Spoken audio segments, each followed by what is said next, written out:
Welcome back to the Boss Cities podcast, hosted by myself and my Manasi. Today, we're here with the amazing co-founders of Ovom Care, and I'm so excited to interview each of you and get a deeper understanding of what Ovom Care really does, like their work, their services, their technology, and of course, their mission. I wanted to start first with Felicia. Felicia, if you could shortly introduce yourself, that would be perfect. Hi, everyone. Super excited to be here. Yes, of course, giving a quick intro on myself. I'm CEO and co-founder of Ovom Care. I'm the business person between the three of us. So I have a background in business administration, entrepreneurship, innovation, and started my career in strategy consulting and then moved into venture capital. But shortly after that, built my first venture in the space of veterinary medicine. I left that company after 1.5 years because we had some conflict in the co-founder team. Literally the hardest step I've ever done in my career so far, really leaving my baby behind. But I found something amazing because then I started diving into reproductive medicine, really coming up with the concept of Ovom Care as it is today. Yeah, so that's my story. Yeah, I mean, I love like how it's diverse. I mean, I wouldn't expect something like veterinary medicine to sort of lead you down to the reproductive health pathway, but it's interesting to see again how every step has sort of led to like where you are today. And something else I wanted to like follow up on is you've written in like your biography on like the Open Care website that part of your background includes personal experience with severe endometriosis and creating a patient-centric IVF clinic. Can you expand more on how this experience sort of influenced your current focus of not only offering convenience and support through through the challenging fertility journey, but also the mission of operating clinics with compassionate care? Of course, of course. So I was diving into the space of reproductive medicine from summer last year on. And the reason for that is that I was myself diagnosed with endometriosis. I've been through a lot of pain. I mean, I'm sure there's going to be a lot of endometriosis patients out there that do understand what I'm talking about, and no one really understood what I'm going through, especially the healthcare professionals never were able to really help me. The solution for everything was, take the pill, don't be a bitch, take some painkillers, and that's good. And then I found a clinician here in Berlin. So I'm based in Germany, Berlin, that was able to really help me find a diagnosis, which was good. But the bad thing about this whole thing was he was like, yeah, well, you have endometriosis, so you're gonna be having issues in getting pregnant naturally. I'm quite young. I'm younger than 30 years old at this point. And he then said, look, girl, for you, it's almost too late. You should be looking into having kids now, or you basically can't have kids down the line.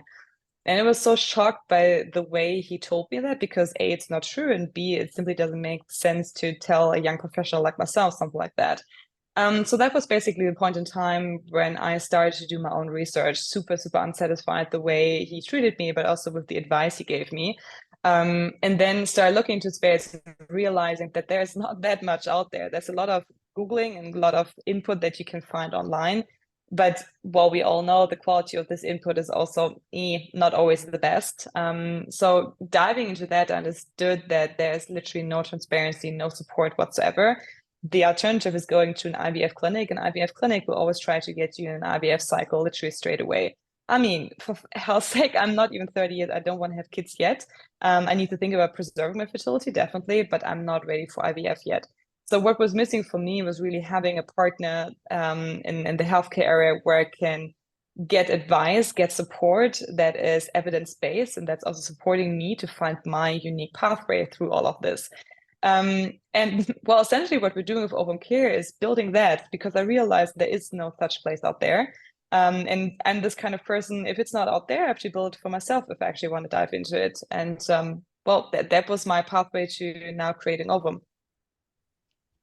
I mean, I love how like intentional and like thoughtful it was. Like even just the intention of expanding options for women who are going through like the fertility journey. Like even for me, I'm relatively unfamiliar to this space, but the first thing I think of when I think of like fertility challenges or like reproductive health, I do think of IVF. But IVF is not always the best option for everyone. So that mission to Exactly. again create more options, I think is so important. Especially when Yeah. you think about like the status quo of IVF as well. And something else I also want to ask you about your background is how has your background in conceptualizing, building, and scaling AI startups also enabled you to combine modern in person care with advanced AI based technology in order to redefine reproductive care as it's brought at Ovum? hmm So I don't have a tech background. As mentioned, I do have a business background, and the venture that I've built before was it was also a hybrid care model, really combining a new generation of veterinary clinics, so brick and mortar together with software approach. We were thinking back then about implementing AI tools and really making data-driven decisions, but we were far away from that. To be fair, now going into Ovum together with Lynae and Christina, this is now the right space, the right time now to dive deeper into AI. I joined Merantix. Merantix is a venture capital fund that is focusing just on building ventures in the space of artificial intelligence last year. And this is also the ecosystem where I came up with the entire, with the broader ecosystem, with the broader concept of Ovom Care. And that was my first real touch point with artificial intelligence. And since summer last year, I really made sure to literally take every single piece of information and knowledge that they have from the ecosystem of Merantix to really soak that in and use it now to bring this to the field of reproductive medicine through Ovum Care in itself. But yeah, from my perspective, this is the one technology, the one game-changing technology that will now enable us to make better decision making and to support patients in a personalized manner, not just going in with one solution fits all. Yeah, it's really interesting to hear about the transferable skills from like your previous background, and again hearing how AI specifically is a disruptive technology in reproductive health in comparison to other emerging technologies that may not have the same impact. And I think now is like a good transition. Thank you so much. I think now is a good transition into like Christina's background. Christina, if you could introduce yourself, that would be perfect. Sure. So I'm an embryologist. So I'm the person who's handling the sperm, the eggs, and the embryos. I've been practicing this for 20 odd years. I've been a lab director, working in the biggest group of clinics in the UK, Care Fertility and the Fertility Partnership. I've built now 13 clinics around the world, most of them in the UK. And the last two clinics, when I co-owned, and the Avenues is the clinic that we're building in London right now. So we're hoping to open that later this year. And in Ovum is where I kind of found my amazing co-founders. So in Ovum, we have the ability to create now an infrastructure of data that will allow us to offer true personalized care. So I feel like all the steps that I've had in my career is kind of led me to this point. So this is now the point where the technology needs to grow and revamp, and we have the right ecosystem now to make this a reality. Thank you so much for such a wonderful introduction. I find your background really interesting because you've had such a meaningful impact in the space of reproductive innovation, embryology, and sort of thinking about what the future of fertility looks like. I know that you mentioned you've built 13 IVF clinics in the UK and globally, and you've also, served as the chair of the AI Fertility Society, and I know you've also led scientific efforts for a lot of AI-based companies, including like Fairtility, Apricity, and Tomorrow Life Sciences. And Tomorrow Life Sciences is definitely a company I'm super excited about. So I'm curious if you can walk us through a little bit more through the progression of your career from working, I know, with stem cells, like becoming a clinical embryologist, and then sort of how your view on the future of fertility has also evolved after working in the startup ecosystem. And like maybe how these perspectives have influenced your work at Ovum also. So when I left high school, I wanted to be an oceanographer. I knew I wanted to be a scientist. This was always clear to me. I was really inspired by one of the movies, actually, Contact. I don't know if you know the movie Contact. So I love the way that she approaches science, keeps asking questions. And everyone around her is saying, no, this is the wrong question to ask. And she's just so curious about life that she just keeps going until she can find the answers that she's been looking for. And I think I've always had that scientific, inquisitive mind. But amongst my friends at school, most of them went to become either business-minded or medicine or either business, medicine, engineering. But there was never anybody close to me who followed a career in science per se. So I kind of went into the deep end without seeing like an example person at school. And I met some amazing people throughout my career, professors that were really passionate about oceanography and marine biology. And in particular, one of my professors who taught me about where life began, and focusing on how zooplankton reproduce. That really fascinated me in, understanding the science behind life. And this then got me into stem cells. So stem cells was around understanding how you go from a generic cell to turning into a cell with a fate. So, and the fact that you can take that cell and with different ingredients, you turn that cell into a heart cell, or you turn it into a nerve cell, just depending on the different ingredients that you put around the cell. That fascinated me. How can you have such different fates just by mixing a few different chemicals around the egg, around the cells? So from that point, I got fascinated by bovine embryology. Did a lot of work. I spent my mornings at 4 a.m. I'd be at an abattoir with 2 jugs, and I'd be waiting for the carcasses coming through. And I turn around the carcass looking for the ovaries. And 1 out of 3 were female. So twice I'd get a penis instead of an ovary. And then I have to wait for the next one, eventually get the ovaries and be able to bring them back to the lab so that we could create embryos. But then I found myself reading about humans and human fertility. And I think that the one thing about bovine is that they don't care that much. There's not much feedback coming back. So I really found myself the empathy and the compassion involved in completing a person's family. I think that really got me into the human fertility care. Tricky part of my career, because I went from being a lab director to being a trainee, because when you go into clinical care, you need to start from trainee position. But I had some amazing people who believed in me and supported me as I progressed. So within 2 years, I was directing labs again, and building labs around the world. So we get where we get because of the people around us. And that I've had some amazing, inspiring people, both from the scientific and academic side as well as the clinical side. Thanks so much for diving into that. It's really interesting to hear, your early days, why you started. And I think that the reason that a lot of people, even get into the space is because of that compassion and empathy involved in the space of fertility and IVF care. And it's really a beautiful space because it's just such a meaningful topic for so many people. And it's a topic that so many people have very difficult stories around. And to make that, story a little bit easier for someone is so meaningful and makes a huge difference.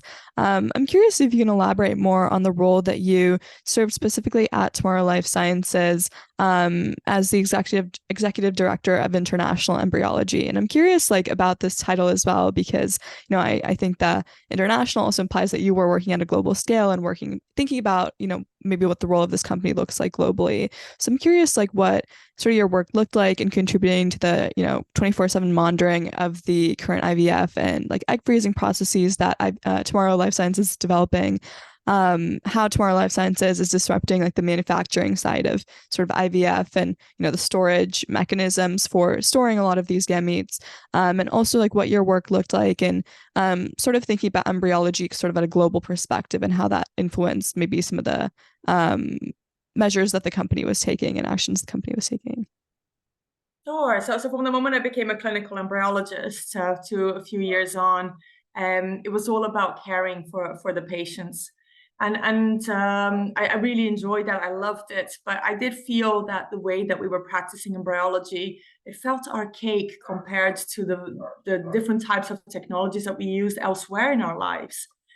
So for instance, it shouldn't be that I know more about the pizza that I order in Domino's than the embryos that are being created. So that the communication that we have with the patients and the place where we store our embryos, for instance, the canisters that we currently store before tomorrow existed, is the same canisters that we used to store milk in the milk industry.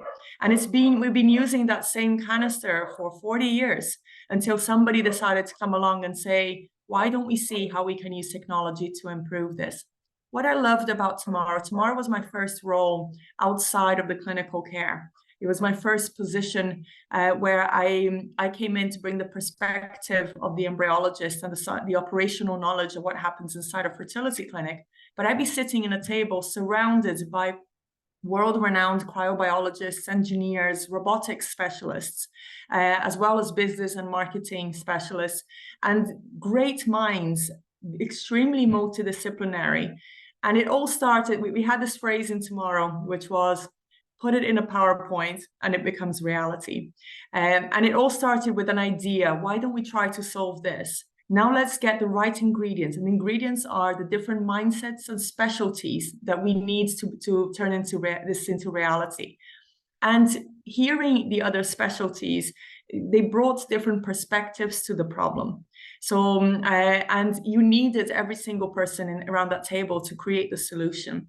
Then COVID, so my role when I joined, I first was going to come in as an advisor, but then I suggested that they should go market around the world and not just market in the US, which was the original intention. So this is how my international role kind of got formed. However, shortly after I joined and got this title, COVID hit, which meant traveling internationally was no longer the ideal scenario. So instead, we dedicated my time in the UK together with other embryologists, together with other engineers, and to create what became the CryoSelect, which is a robot that pretty much looks like an iPhone. It's extremely it's the safest way to store your sperm, eggs, and embryos. And it's the safest way from the perspective of the precious cells that are in the care, but also from the perspective of the embryologist that's having to handle. Because, people don't know this, but as embryologists, we're handling liquid nitrogen. And we always have little icicles in our fingertips. And if you're working with big tanks, we get burns in our armpits. And this is just normal. I mean, it's not even something you end up reporting because it's just so common. We really dedicate ourselves as embryologists. Embryologists all over the world work really hard to protect these embryos. And if there's a machine that can help make the life of embryologists easier, that's worth it. On top of that, it actually preserves the safety of all the cells in there. That's worth it. So this has been the work in Tomorrow. I really enjoyed the work. I'm not working with them anymore. But this has been the clinic that we're building in London. We're most certainly going to be using the Tomorrow system, and we have every intention of using the Tomorrow system within Ovum as well. So this is about choosing the best technologies that have reimagined care for our patients. It's really interesting to hear sort of a glimpse into what your work and some of your challenges look like from an embryologist perspective, because I think that, working in this space, having done research, I have maybe even, 1% of the understanding that a lot of the IVF patients kind of go through the process of IVF, but we rarely are able to hear what that process looks like from an embryologist side. And it's also really interesting to hear how, as Ovum, you're also planning to integrate some of these products that you worked on kind of in your past role into, your care now. And so it's interesting to see kind of how this pipeline isn't just a lot of different companies working separately, but there is crossover, and there is integration in products and services, and how companies in the fertility space are bettering one another. So with each of these companies that I've joined, they weren't random. They were handpicked because they were the best at what they did in the field. They had the ingredients necessary to create the products that were missing in the market. So Tomorrow was great because we didn't have a solution for storage. Apricity was great because we didn't have a virtual fertility clinic, and that was the first one to come in. Fertility was great because it created an objective manner for us to assess embryos, which has been really lacking through time. And this continues, with the range of companies. And really, what we want to do with Ovum is create that space that we can actually get the benefit from all of these companies together. So we do believe that there's a synergistic benefit from bringing multiple technologies under the same pathway and journey that the patient is going to experience. And then on top of that, we have a great tech team as well within our team, also bringing innovation into the field. So it's really having that ethos of creating a network of solutions, a network of companies, a network of people. Because one thing that I've learned very early on is you cannot solve the problems on your own. You're going to have to partner. You're going to have to find those other people who have complementary skill sets. And this is exactly what I felt when I met both Felicia and Lynae. We have, a doctor, a business person, and a scientist. Those are the, and when we add this together with Sina, our CTO, bringing in all the tech knowledge as well, these are the basic ingredients you need to make a successful company. I love how you highlighted the really like larger reproductive health ecosystem and like the collaborative nature of partnering with different companies, because it makes the most sense to really leverage like technology that already exists and knowledge that already exists. Feel free to insert, yeah, Felicia. I just wanted to say real quick that I need to jump. Is there anything else I should be answering before I jump? No, that should be everything. Yeah, thank you so much for your answers and for coming on. Thank you so much, guys. Talk to you soon. Bye. Bye. Yeah, and just like I was saying, I think it's really like inspiring to hear how like Tomorrow Sciences will also be a part of Ovom Care's like sort of like services and like their own practice as like an organization as well. And again, thank you so much for deep diving into your background as well. That was really fascinating to hear about. I think it's a really good point to sort of transition more into like Lynae's background. I know Lynae, previously you were a chief medical officer at Clue, and that's sort of your role now at Ovum. But I wanted to go back to sort of Clue as a company. And so for more context on Clue, Clue is not only one of the most widely used period and fertility tracking apps to date, but one of Clue's co-founders, Ida Tin, actually coined the term femtech in 2016 to define the group of technologies that are designed to support and advance women's healthcare. She did this because she knew that in order for these products to be taken seriously, the market needed to be defined. Can you speak more about the necessity and impacts of defining femtech as a market and how grouping products associated with female health together ultimately paved the way for VCs to continue investing in femtech and creating products in this space? Yeah, sure. Thanks again for the invite. Yeah. So when I started working at Clue, Ida was the CEO, and it was great to work with her because in many ways she pioneered not only the term and the terminology femtech, but she really was ahead of her time. And I think that Clue has done so much to help educate people, not only about sexual health education, but also about insights into their own data, right? If you had asked me 15 years ago, what does my period look like? I would have no clue, literally, pun intended. And I think now people have a way to understand. And I think that Clue does it in a beautiful way. I think it's in a feminist way. It's in a non-gendered way. In fact, Clue was the first time that I really started to say people with periods and people with ovaries and people with testes, as opposed to in medicine, we tend to be very gendered and we'll say the man. And that's not always the case, right? And so we know that people who have periods are not always women, and people who don't have periods are sometimes women. So it's important that terminology is super, super important, especially in reproduction, because a lot of people who are not heteronormative will need ART or assisted reproductive technologies to become pregnant. So I think that Clue gave me a great education. And I think the terminology femtech allowed for an education of VCs, because I think before a lot of male white VCs thought that how cute, women's health, it's so niche. But I think now people are starting to understand that women's health is public health. If you don't take care of women's health, then everybody else's health is affected, because we all start our life in someone's ovary, in someone's uterus, and we're there for approximately 40 weeks. And so our health starts before. So I think, Chris, you're going to have to leave, right? Soon. Thank you for coming, Chris. So I think that that's what she did. She was able to sort of make the typical investor start to see periods, women's health as important and not something that is, oh, cute, you know. But I still think she and her co-founders had lots of challenges. And I still think it's a challenging environment because people don't necessarily understand the day-to-day impact that it has on everyone, not just people with periods, not just people with ovaries.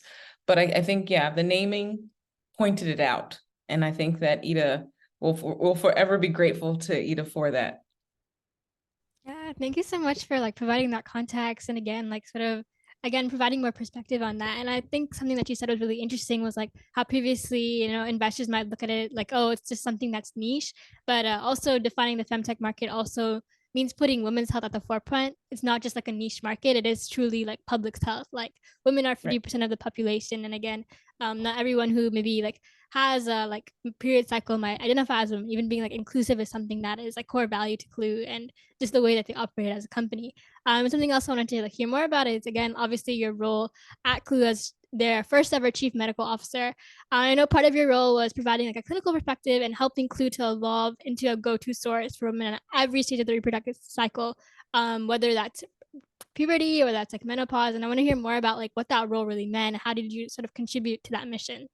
Yeah, so we put out a lot of content, actually. The website had great content, helloclue.com, and a lot of that content was written by clinicians first, and then I reviewed it. And that content, I think, is so important because a lot of us don't get a sexual health education. So having a clinician sort of talk to you through an easy to understand and readable article that you can use to have more self-agency and more control over your reproduction, super important.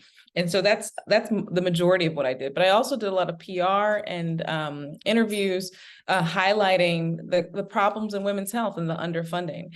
And then I also was part of the science team, and we did some research projects looking at menstrual cycle. And it's just under-researched. It's underfunded, it's under-researched. We also tried to also publish some editorials, which were not published, unfortunately, by the editors, about how period tracking is valuable. And I did publish some articles about that as a chief medical officer, how knowing yourself so that when your baseline changes, that you can have a conversation about that with your healthcare. Sorry, I'm babysitting a dog who won't sit down. He wants to sit in my lap. So he's under the table trying to get up. Well, I'll just let him come up because honestly, he wants to be part of the interview too. There we go. Okay, we can feature him. Welcome to the episode. Yes, this is Chico. This is my friend's dog, Chico. And my dog, Mojo, is looking very angry right now that he's not in my lap. So what I did as the chief medical officer at Clue is really try to speak to why understanding your own data is important. And when your baseline changes, you can actually take note. Something is different. And having that information, having your own data empowers you to have a conversation. And sometimes when people approach medical care, there's a hierarchy, right? The doctor knows this much and you as the patient maybe don't have that same level. And so you sometimes you defer to what the healthcare provider says. And in some situations, unfortunately, there's something called medical gaslighting when people are not believed or they're brushed off or they're not heard.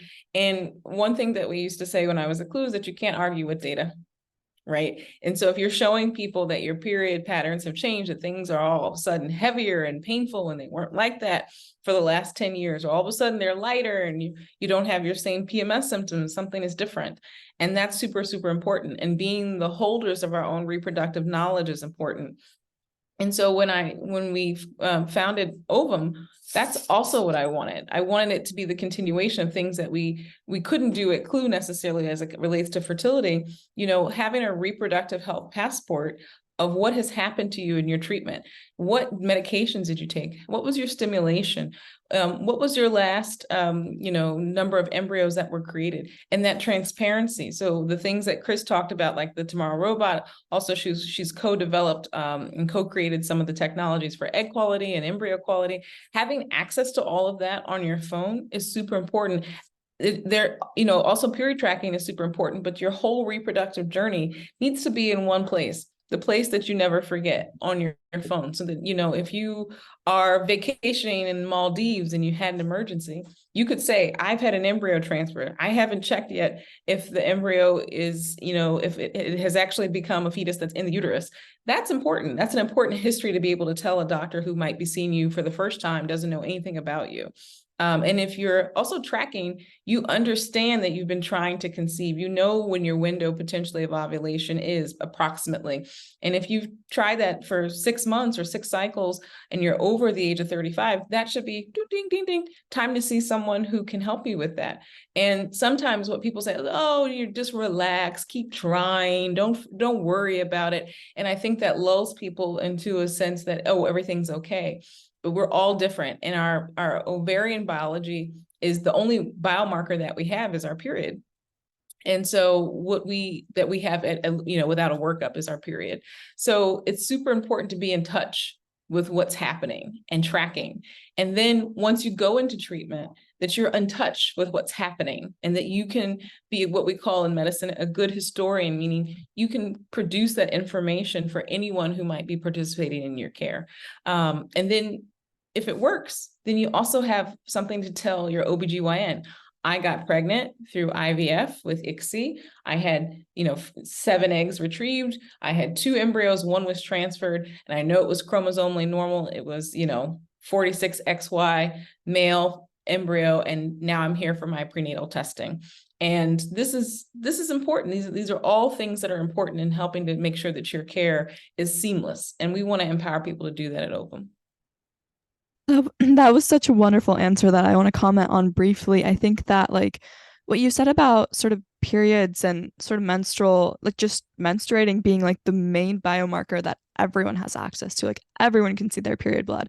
Everyone with the period can see their period blood. Everyone with the period, has access to how long it was, what that experience was, the symptoms that they felt, the dates of when it was, and like being able to really harness that biomarker and like take it to the next level of like, it's not just something you observe, but it's something you can actively act upon, right? Like you can, That's right. Creating an app or creating a platform that can inform people what's right and wrong about their period, I think is really just like, I think it's more revolutionary than people think, because I think we're also conditioned to the idea of being able to track our period, that we don't think about what even having access to that has unlocked for even the space of thinking about what you were saying with IVF, thinking about, assisted reproductive technologies, of how can we sort of create, a platform for fertility in the same way that we can, access and track and, have a digital passport of our period. So it's like really interesting to hear about how your, time at CLU really influenced your work now at Ovom and thinking about the future of fertility. Yeah, and even before CLU, I developed an app called Girl Talk, because I delivered a 12-year-old who was pregnant, and she really had no idea about her body. And so it's amazing how there was no femtech then, right? There was no CLU then. And so the evolution of tech and women's health, and how much more we can really inform people and do things. And I also want to just say that the first question when you come in to see a fertility specialist, the first question that you'll be asked often is, tell me about your periods. And many people often struggle to convey that information. Again, it's a biomarker that everybody has access to. So it's so important. And when I was, a teenager, no one ever sat me down and said, hey, keep track of your periods. Hey, know your body. That wasn't at all a thing. And now I think we are encouraging people to be much more self-aware, also because of the restrictions with the overturning of Roe v. Wade. If you miss your period, the first thing you should do is try to figure out, where am I in my cycle? Is it late? If I am late, take a pregnancy test. So having agency over your data and tracking helps you in both regards, right? Whether you're trying not to get pregnant or you're trying to get pregnant. And I think that's also something that we take into every component, every aspect of our reproductive lives, all the way into menopause. Because as I hit my perimenopause, I want to see, what am I starting to have? What am I observing? What am I seeing? Because I need to know, is this normal for me? Is this part of the transition? The perimenopausal transition, because reproduction, from the beginning of your reproductive lifespan, when you're having your first period, your menarche, all the way to menopause, that's your reproductive lifespan. And we are always in transition, right? We're always having a cycle. Then if you get pregnant, that's a transition to becoming, term, and then you deliver, that's a transition. And then when you're going into menopause, that's another transition, right? So it's constant transitions, and you can only really know by tracking, or being a part of, having a place to have your data and have access to that data. Yeah, I love how you touched on Girl Talk. I was going to ask like a follow-up question on that as well. And just reminds me of how ultimately like education in this space to empower women and people with cycles to work in tune with their biology, not in spite of it. And something else It was Ida's phrase, yes. From CLU. Yeah. I love that phrase. I thought that was like so cool. And something else I also wanted to like ask based on that topic was, what is reproductive health and health literacy in this space specifically mean for young women outside of just like tracking their periods and really having access to data?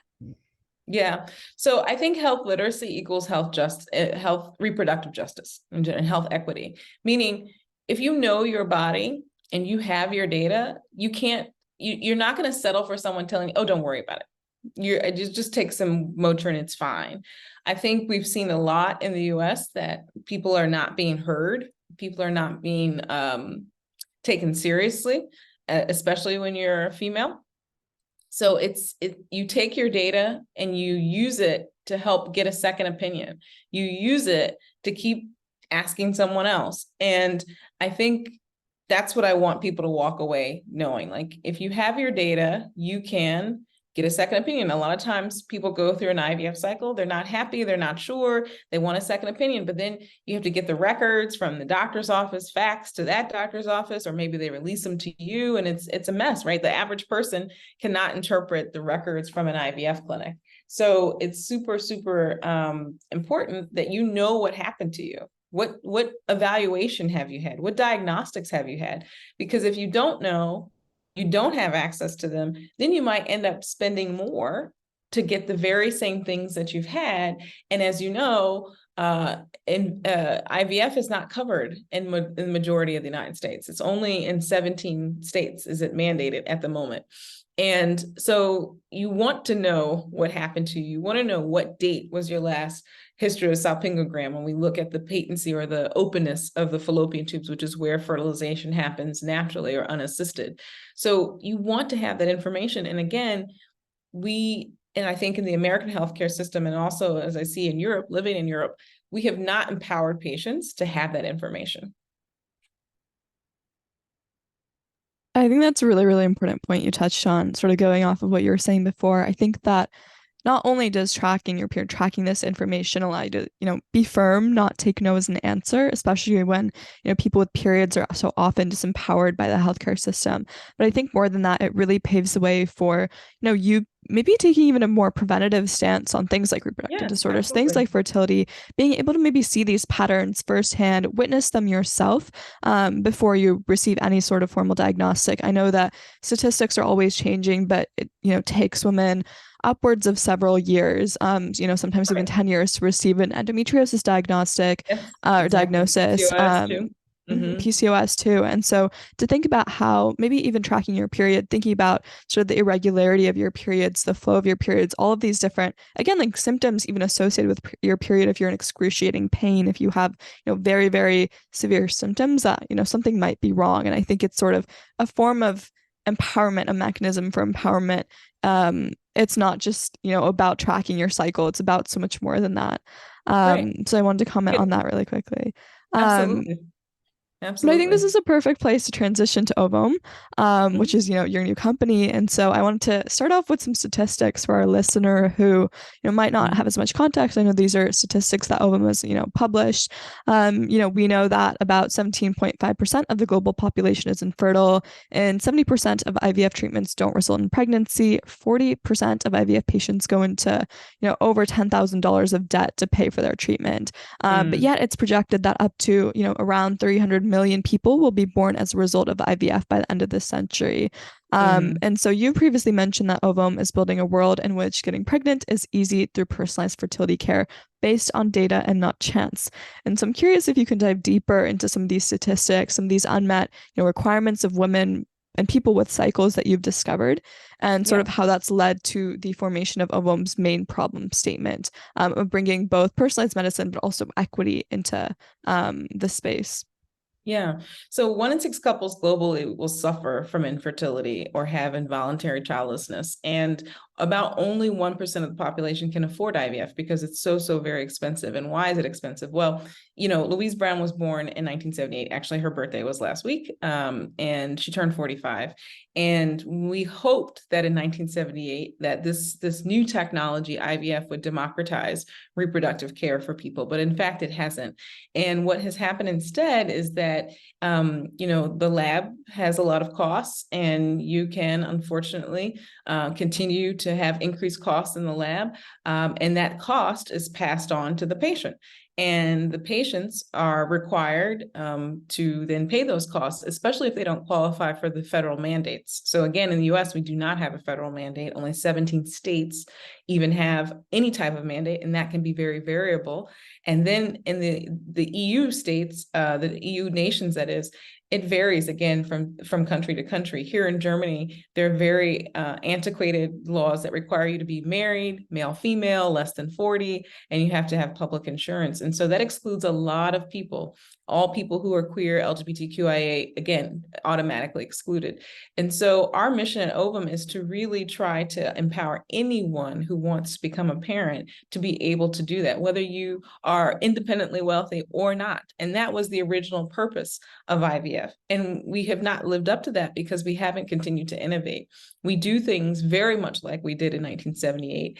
And Chris, who was on earlier, my co-founder, has co-developed a lot of the AI technologies. And these technologies can optimize every step of the way of IVF. So from stimulation, where we make your ovaries produce, not make, but produce more eggs than it would through stimulation. And when we trigger you, that means we have the eggs become mature, and then we retrieve the eggs. And when we retrieve the eggs, then we fertilize them with sperm.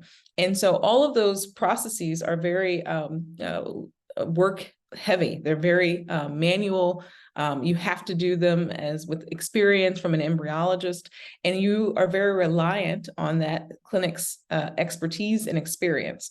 And so what we want to do is decentralize that. So the AI tools can actually optimize based on millions of data points that have been used to make a particular technology. So looking at egg quality, we can use an algorithm that has used computer vision to determine, does this egg look like a high quality egg, or does it look like a lower quality egg? We can use another tool to look at that same those same parameters for embryos. We can use another tool to look at how is stimulation going, so follicular development within the ovary before we retrieve the eggs. And a lot of clinics have been very resistant to use these. They say that AI doesn't improve success rates or live birth rates. And what we haven't done, though, as a field is try to use these different technologies to optimize every single step and also make the clinic more efficient.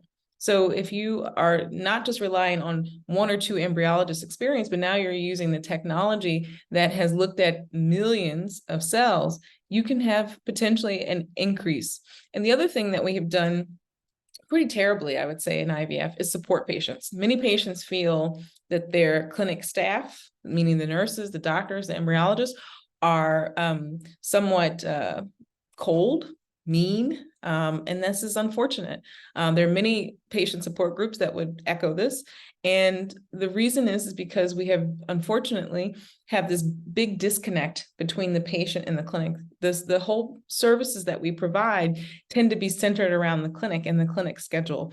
And what we want to do at Ovum, unlike the status quo, is to provide something that is patient-centered. So you don't have to disrupt your life to do a cycle to become pregnant. So what we have to do during the course of IVF is do monitoring. So you have to come in and have blood work and ultrasounds, and that's the status quo. And what we want to do is eventually have the ability for someone to monitor at home. So you don't have to take off time. You can think about this as, think about someone who's like 32, they want to freeze their eggs and they work really hard. Maybe they're trying to, become a partner in a law firm and they're working 13, 14-hour days. You don't want your male boss to necessarily know that you're freezing your eggs. It's none of his, or maybe you have a female boss, none of her business. And so if we allow people to have less disruption by having them do home monitoring, that's better already. It's also saved the stress and the money, perhaps, to take off time or get a cab or, not book as many clients as you possibly could. So that's one way. And the other way is that we have a patient companion app, and that patient companion app helps walk people through the complexities of going through an IVF cycle. Referencing back to Clue has enabled a lot of people to understand their menstrual cycle, but the average person doesn't have a grasp of their menstrual cycle because it's not taught, right? I mean, I didn't learn it in sex education. I didn't even have sex education, to be frank. And then I only understood the menstrual cycle when I became a fellow, as a reproductive endocrinology fellow. And so here, now we're telling people in IVF, now we want you to manipulate your menstrual cycle with medications, and you have to do it perfectly. And if you make a mistake, your whole cycle could be impacted. And so what we do through our patient companion app at Ovum is that we have a two-way messaging WhatsApp platform that if someone has a question or a concern, they can get in touch right away, as opposed to what we do in the traditional clinic. What happens in the status quo, so you have to call, leave a message, 2 hours later, the nurse calls you back, and then the nurse says, I can't answer that, I have to talk to the doctor, let me call you back, and then they call the doctor, and it's just all this back and forth. I mean, we have tech. Let's use it. And that's our philosophy at Ovum, where we can have a two-way message. You can get in touch with your embryologist, you can get in touch with your physician, you can ask your questions. Also, we have patient education that's within the app. And then also, if in the future, people want to see their eggs, they want to see their embryos developing, they want to see where they're stored in the Tomorrow robot, they can do that, and it's transparent. That doesn't exist right now. You just get kind of a paper report, and you don't see what is happening. Sometimes you might get a picture of your embryo, but you have to sign a waiver for that.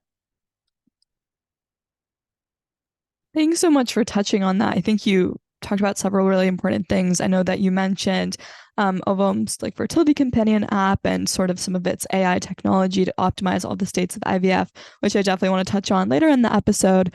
But I think that, the core of what you were saying about the disconnect between patient and clinic, all of these secondary messengers are the one relying all of this information. And it's all about kind of optimizing, protecting the time of the doctor, the time of the clinician, so they can take as many patients as possible, which is important. But I think that also speaks to how there's not enough fertility care, not enough fertility clinics, that the way that they currently operate is so sort of crammed and in the cycle of just maybe you get 5-10 minutes with a clinician, 5-10 minutes with the doctor, right, but all of the rest of the time is with all of these secondary messengers. And that's the way that traditional healthcare works as well. And it's a model that we're seeing changing. And so, consequently, we should also see this shift in the way that we approach fertility care. And I think what you said about, people also being able to visualize their biology, see what's happening, understand what's happening, not necessarily have to go out of their way to request it, is so important. I think that most often people, it kind of touches on what we were talking before about, how just having access to your own data, your digital passport of information. And part of that is being able to visualize what's happening inside of you. And I think that's super important as well. And so I wanted to, talk more about the success rates of Ovum, the data you've collected, sort of, what's been happening so far. So I'm curious, since the founding of Ovum, what have been some of the most monumental outcomes in increasing treatment success rates, reducing treatment costs, and reducing patient life disruption? And if you can walk us through maybe how these metrics are collected from a wide group of patients, and how you can, not only collect this data from patients, but contextualize it to understand Ovum's impact, given that a lot of this care is personalized. And so I'm sure that the way that the care is structured for everyone looks different. Yeah, it does. And so we actually launched our operations 2 weeks ago. So we are still collecting data, but already we have a tool that is 88% accurate that can tell you, based on a public data set in the UK, what your chances are per cycle. And that tool is something that we're still optimizing. So we have our patients who are going through cycle right now, and we're collecting that data. And the data that we collect, I think that was the question, right? Yes. Keep going. Okay, yeah. The data that we collect is multifactorial. So it's not only, the diagnostics that the patient may have gone through before, also anything that she's been tracking, period tracking. It is, obviously the standard things that we do: ovarian reserve, semen analysis if the person has a partner. And then when they go through the cycle, also their stimulation, we're looking at their follicular development, we're collecting those data points. And then once we retrieve them, we are using a tool that looks at egg quality, and it does, again, computer vision, looks at the morphology or the structure of the egg. So what does the zona pellucida look like? What does the cytoplasm look like, or the ooplasm? What does the polar body look like? So all of those data points we collect. And then if they're not doing egg freezing, if they're doing egg freezing, we stop at that point. But if they're going on to do IVF, then we look at actually a sperm tool. So the sperm selection tool. And this tool picks not only the best looking sperm based on its algorithm, but also the sperm that has normal morphology, so the normal structure of sperm. And so we're collecting those data points. And then we are also looking at embryo data points. So we are looking at how the embryo develops. What does it look like? So the embryo also has an anatomy. So there's something called the inner cell mass. We're looking at that size. We're looking at the trophectoderm. And we are also looking at its, not only it as an entity, but also its development from being fertilized all the way to blastocyst. So, what's the time progression? And then the other thing that we're collecting is information about not only the patient, but also those who are working in the clinic. So oftentimes, patients will ask, well, what are your stats? And we give the patient the clinic stats, everybody's stats. But something that we're doing at Ovum is we're collecting individual stats. So all of the physicians that are working with us, how long it takes them to do a retrieval, what is their, transfer rate in terms of success, in terms of pregnancies, all of those things that are sometimes hard to get because a lot of the status quo is not data driven and we don't have those analytics.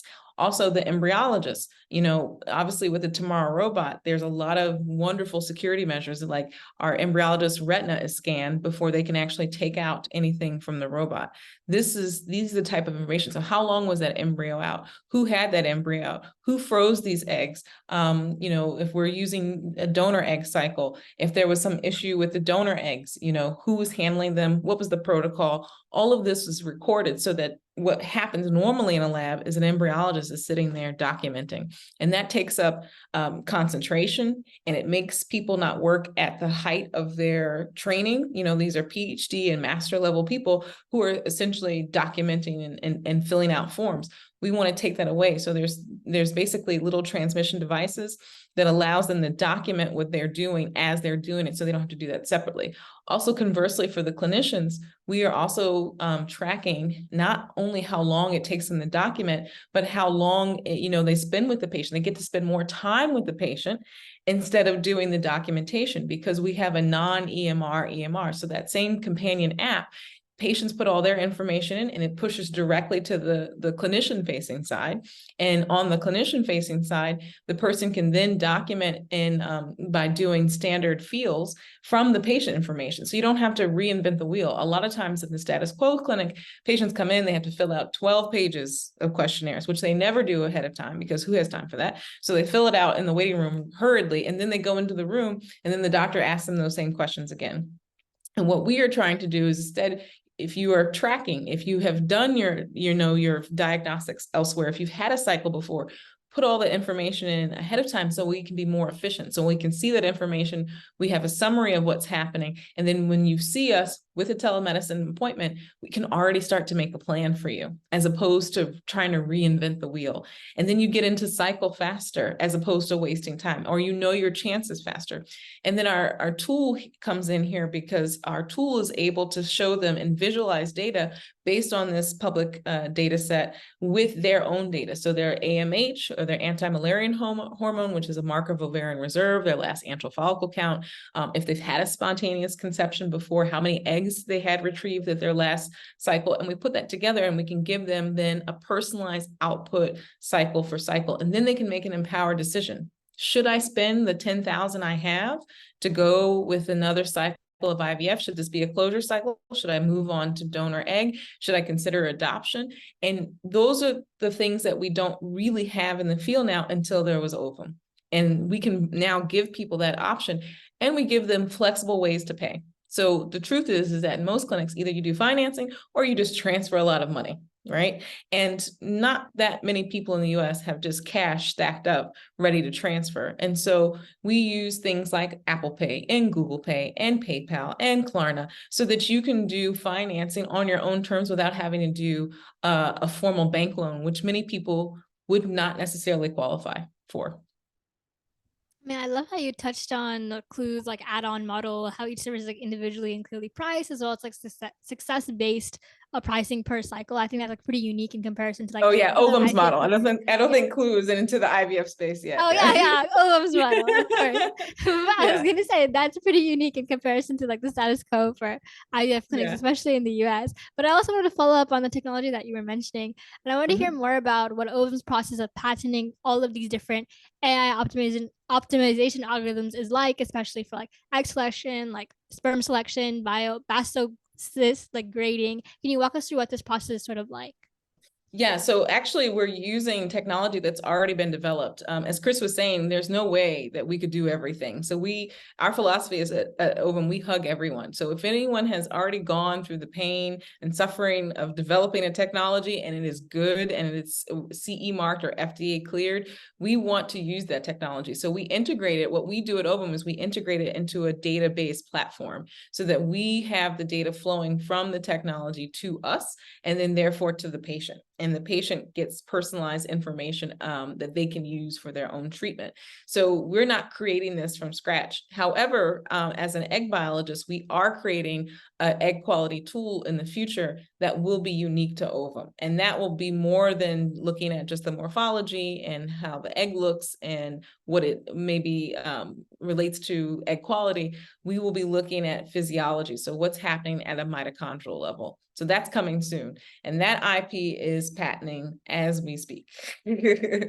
That's super interesting to hear. And I think I just wanted to comment really quickly. I think that I like have learned this recently is that there is really no kind of like metric in fertility care of sort of what does a proper blastocyst look like in terms of like there's no really proper scale for grading, and that's something I didn't even realize you picked up on until so something recently.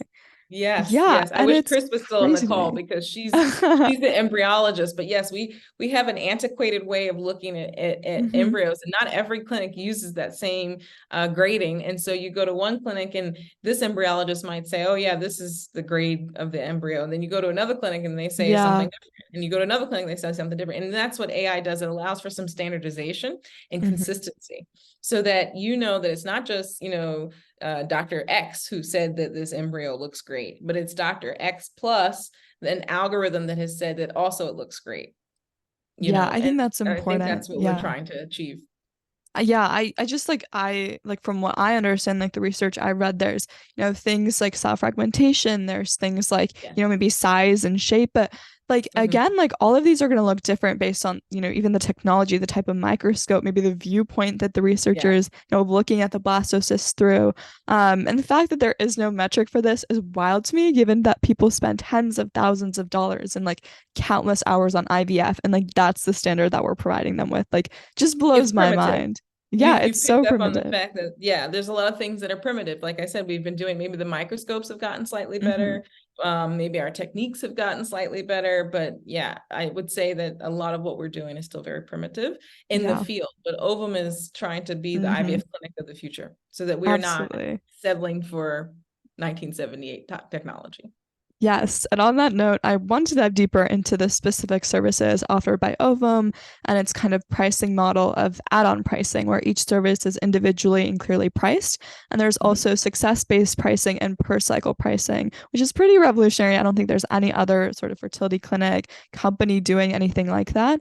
So I'm curious if you can elaborate more on that, how Ovum is creating a sustainable business model while, again, putting so much of the focus and priority on the patient, when I think IVF is largely chalked to luck by the medical community. It's you get lucky if you're successful, you're unlucky if you're not successful, but I think Ovum is kind of taking back a lot of these factors that we tend to chalk up to luck, and maybe if something goes wrong, we call it maybe an error, but or maybe a statistic. But I think being able to kind of harness those errors and like learn from them is something that Ovum is doing really well. So curious if you can just talk about the pricing model, and just Ovum's like focus on the patient. Sure. Yeah, this is definitely like a Feli question, but what we do is we try to give people a price list that's transparent. So we give it to you up front, so you don't get hit with a mega bill and go, oh my God, what happened? I think that's a terrible feeling. I don't want that. And if I am paying for a treatment, I want to know what's happening up front. And so we do what our base services are, and then everything else can be an add-on. You don't have to do the egg quality assessment. You don't have to do the embryo quality assessment. You don't have to use, everything that we offer. And people know that up front, so they don't feel pressured or compelled to pay for things that are not absolutely necessary to their care. Now, we do think the AI helps improve, but we keep that as a separate add-on, so people can select yes or no to use the AI tools that we have. And then the other thing is success-based pricing. So what happens is if you have very good chances, instead of paying per cycle, we give you an upfront package of, you pay for 3 cycles. And if you don't get pregnant in those 3 cycles, based on your data, based on, the public database that we use as a reference, then we give you a part of your money back, because we think that the data is good. And we think that our tool is also good because we have data scientists and people who have worked in data modeling making this tool. And that's something that sets us apart from the average clinic. That's not the case in the average clinic. So at some point, some clinics did try to do success-based pricing, but it wasn't based on data. It was based on, we think maybe your age, maybe your BMI, but there's so many other factors that you can look at to help predict how someone will do. And of course, we can only manipulate biology. We can't control it. So even with the best of chances, there are chances that you won't get pregnant. And then even for patients who don't have good prospects, we offer them, perhaps, 2 cycles to, do a closure. Maybe they need that. They want to try to have their own biological child. And we do that at a fee that they can afford. And if they want to move on to egg donation, they haven't broken the bank. They still have reserves to be able to do that, because our business model is that we put the patient first and the money will come. We put the patient's needs first, and we solve the pain points for the patients, and our money will come. We don't need to gouge individuals. We can just scale by allowing more people to have access to these services. And that's how we make our money, not through, overcharging and upcharging or upselling. Yeah, I really like what you touched on at the end there of accessibility comes first, because when you have accessibility, the patients will come and the patients will voice their concern. I'm also curious, I think you touched on this a little bit, of how Ovom's success-based pricing model used advanced algorithms to kind of predict kind of the number of cycles that a patient might need to undergo, and they only really have to pay for the successful outcome. So I'm curious if you can talk more about sort of what metrics go into using that or developing that algorithm to understand how many cycles a patient might have to undergo. So if you can walk us through sort of the back end of what that planning algorithm looks like. Sure. So we use a public database from the UK. It includes about 1 million cycles. It's not complete. No database is, unfortunately. They only started collecting things like race, which of course is a social construct, but still points to ethnicity, which is actually where your family comes from, in 2017. So it's, again, not a complete database, but it does show us since the 90s what the chances are for people of a certain age, people of a certain number of eggs retrieved. And so what we do in our tool is that we put all of that information together, and we try to give the person the best, I would say the best, most concise, with the current evidence, idea of what their chances are. So if they've had an anti-Müllerian hormone, if they've had an FSH, we can go ahead and tell them, based on this database, based on your age, based on your AMH, based on your FSH, based on the number of eggs you've had retrieved before, we think that your potential is X per first cycle, per second cycle, per third cycle. A lot of things which you see in the literature, and also the CDC, which is which is the record for assisted reproductive technologies in the US, you can sort of look at cumulative pregnancy rates and you kind of get an idea of where you are. But we know that there are things that are social determinants of health. So if you are potentially of African descent in the US and also in the UK, you tend to have worse outcomes. And so we need to have tools that are really personalized, and we don't have that. And yet that's the that's the question that every patient asks. What are my chances? What are my chances? And so it's high time that we have a way to say to a patient, given your this is what your chances are. Yeah, thanks so much for like that walkthrough. And I know one of the things that Ovum also does as part of its services, specifically for the fertility preservation treatment, the patient is monitored with blood work and ultrasounds and receives daily updates in the Fertility Companion app regarding doses adjustments, trigger shot instructions, and reminders. Following a gamete collection, the eggs are also individually linked to an ID number, and a patient's inventory is updated in the Fertility Companion app. Can you like walk us through the birth of this app, the interface design, and what went into it? Are there other apps that sort of also do the same thing with support and fertility preservation? There are, we think, apps on the market that do things, but they don't do the two-way end-to-end. So they're not a method or a mechanism to talk to the clinicians and to the embryologists. There are definitely apps that instruct you about how to take your meds and things like that, but they don't do the full service. So what went into this? We went into this with the thought process that we want to make it patient-centered. How do we help solve the pain point? So the pain point number one is taking medications, taking them accurately. So we have education. You have a way to ask questions about the medication. Eventually, we'll have the ability to order medications through the app. So we wanted to make it easy, right? Sort of like the Staples easy button. Just press a button, make it easy. You can pay through the app. You can book an appointment through app. You can do your telemedicine visit through the app. You can see all of your gametes that are frozen through the app. And so, especially for those who are, you said, fertility preservation, those who are egg freezing, you're a busy person, right? That's why you don't want to conceive right now. So you want to postpone or delay because you're busy. So why make this complicated process even harder for the busy professional? And for those who are a couple who are trying to conceive, a lot of times the patient who we're seeing is the person with ovaries, but the male or the person with testes, or even their female partners, feel left out of the process. And so one of the things that we will do with our MMP will have a patient and partner portal, so that essentially your partner, if you give the person or your support person wants to follow along with your treatment and be aware, that's a capability, so that the person is not left out. And also, we wanted to make it not pink. This is some of my learnings from Clue. A lot of the things are very cutesy with flowers and butterflies, which I clearly love pink and flowers and butterflies, but not everybody does.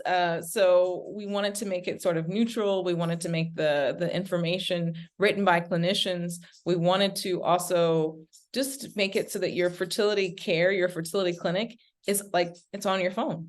You're on your phone, you're not going to forget your phone. So, it's hard enough to sort of do the injections and, have to give blood on a regular basis while you're monitoring.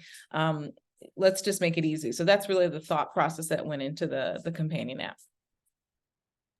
Thanks so much for touching on that. And I think that, you talked about some features that are super important, things like ordering medicines, because I think even that process in our healthcare system is super outdated. Asking for prescriptions, takes forever. Getting any sort of medical form, getting any sort of medical information takes so much time. So even that, and then again, like really bringing people into the process that you want and involving them into tracking the treatment, understanding what's going on, making them feel like part of the journey is also important, especially when it comes to fertility. But I do want to transition into Ovum's lab facility and some of its key features. I know that it has, really world-class systems when it comes to filtration, preserving just like the quality of the gametes, optimal conditions, storing them in optimal conditions. And then I know that it also has like a time-lapse incubator allowing for, detailed monitoring of embryo development and advanced AI technology to look at the precise assessment and prediction of their growth potential. So wanted to, hear your take on it, hear you elaborate more on it, and how maybe the design of the lab itself really pushes the status quo of what facilities designing the future of fertility should look like. Yeah, I think the facilities in general, we've tried to make it zen so that you don't feel, a lot of people are anxious going into this process.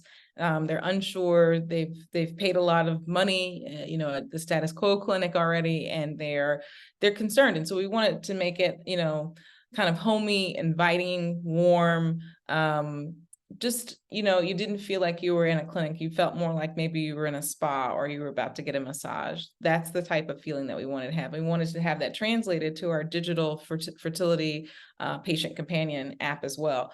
And the space is meant to just be there so that when you have to come in person, that you're in and out. So, one of the things that we want to do and implement in the future is that instead of you waiting in a waiting room with people and you have to kind of look at them, some people are unhappy when they're going through this process. Sometimes people and you don't want to necessarily be seen by your neighbor or your kid's best friend's bus driver, who knows? The point is that you want some level of anonymity. I can't talk because it's Friday afternoon. And so if you have a QR code, you can sort of go to the shopping mall and shop, or you can go run your errands until you know that the physician is close to being ready for you, or the embryologist is close to being ready to see you, so that you're really detached from the clinic for the most part. You don't have to be at the clinic all the time, but you only come in for the things that you need. And the other thing about the lab space, so we have our clinical operations in London at the moment, and we are building out a space right now that we'll be using in central London, but we're also going to have a clinic in Portugal by the end of 2024. And that clinic allows us to decrease the cost even more. And the reason being is that London still has very high prices just because of the location, but London is very accessible, but so is Portugal. And so we hope in that facility next year, we will have not only the state-of-the-art lab and a warm and inviting place for people, but also our R&D facilities will be also constructed right next door, so that we can do the type of research that is long overdue in vitro fertilization and be able to, I think, really empower people who want to be part of that research. I think a lot of people, especially if you talk to patients who've struggled with poor egg quality, they want to know why. No one can say why. And that's what my research has really dealt with for the last decade. And I know that you interviewed Jennifer Garrison from the Buck. The Buck has thankfully sponsored my research for the last years. And that has allowed us to now be able to understand egg physiology. Forget quality. We don't know enough about egg physiology to begin with. It has allowed us to develop an idea of how we look and how we observe egg quality in a much better way. So that's for the future. But today we're in London and we are already seeing patients there. Yeah, I know you just mentioned like sponsorship of your research, and earlier we talked about like the femtech market and VC funding, and I was curious to hear more about the funding structure of Ovum. How does Ovum's funding journey model look like, and especially in the space of like reproductive health, fertility, and reproductive engineering? What does this look like at both like a regional scale and globally? Is there like a difference between venture in the space of reproductive health across the US and Europe? Well, we haven't yet raised in the US, so I can't really comment. We've talked to a couple of VCs in the US. I think that in the US, there's always more money than there is in Europe, and I think European VCs tend to be a little bit more conservative and ask more questions. In fact, one investor asked us to take a personality test this week and discuss the personality results with us. So that was very interesting. But I think my perspective is that, we are in an incubator. So our first investor was an AI incubator called Marantix in Berlin. And I think in some ways, Berlin specifically is an ecosystem where you can actually reach out and touch VCs versus in a New York or Manhattan. I don't think it would be so easy. So in some ways, I feel that it has its benefits to raise here. I think eventually we'll have to raise in the US and be also a US registered company in the future. But I think we want to get our first year of operation really solid, and then I think we can expand our horizons then. So we're a pre-seed company right now. Yeah, thank you for elaborating on that. It's interesting to hear that European investors are more conservative. I think that makes sense. I know that a lot of people are sort of talking about how there's like almost like too much money kind of like just being given out to shop by VCs kind of in the US market, and how a lot of like even pre-seed rounds are like insanely high right now. So I think like that's kind of a debate that's also happening. But just like overall, like thank you so much for this episode, all of the insight that Oh, you my provided. pleasure. Like I learned so much. I'm super excited about what Ovom is doing in the future of Thank you. fertility. But yeah, this episode just left me like really, really excited and really curious to just follow Ovom's journey and, you know, think more deeply about a lot of these things. Yeah, Thank and you. Well, we'll definitely follow us on LinkedIn at Ovom Yeah, Care absolutely. and Instagram at 100%. Ovom Care and also TikTok. I've also learned a We lot will about link all of TikTok. these in our description box. Yes, Oh, we will yes. definitely follow you on 100%. TikTok. I'll make a Thank you, TikTok thank you. account just for Ovom.